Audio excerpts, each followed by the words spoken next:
Well, I actually don't think that like so Miss Bala is an action movie, and it was a reimagining of an incredible film that the studio clearly, as studios do, they love to reimagine and reboot, remake, and rightfully so. I completely understand that. But that being said, it was a reimagining of a film to contextualize for today, to walk in the journey of a woman going from ordinary to extraordinary, to see a woman gain, own her power, and what it takes for her to get there in this circumstance. You're very much so following Gloria, and because it's a reimagining of a Mexican film, it's going to play in our world, correct? And because it was made by 95% Latinx in front of and behind the camera, we got to tell the story, authenticate the story, just like Jason Bourne's in like Russia or Sweden or wherever it is. It's like, that's their story, and then this is ours, and this is where we live, and this is where we play, right? So we have to use our stories.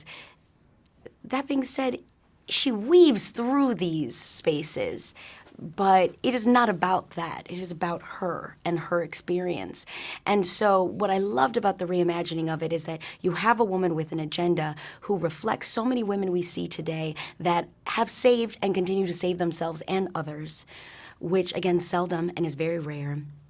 But you have an action film that's empowering women that I see every day of my life by our community for the global world, for everyone to enjoy.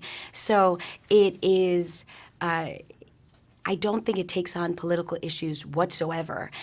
Instead, it just allows you to weave into our world. And so if you're living in our community, you know, and mind you, it was Mexicans, Puerto Ricans, Dominicans, Cubans, Colombians, Venezuelans, Argentinians that made this movie. It was just the beautiful, because we're not monolithic, it was just the beautiful collection of all of our cultures together making this film that, you know, that's where we play. That's our space. But the fact that it is reflective of what's happening in our culture, I don't necessarily think it's reflective.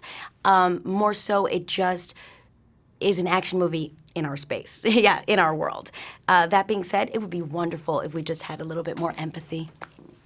Because I've shot the movie for 3 months in Tijuana, and it was the best time ever, and Mexico's gorgeous, and I love it. So if we could just create more empathy, I think everybody would be cool.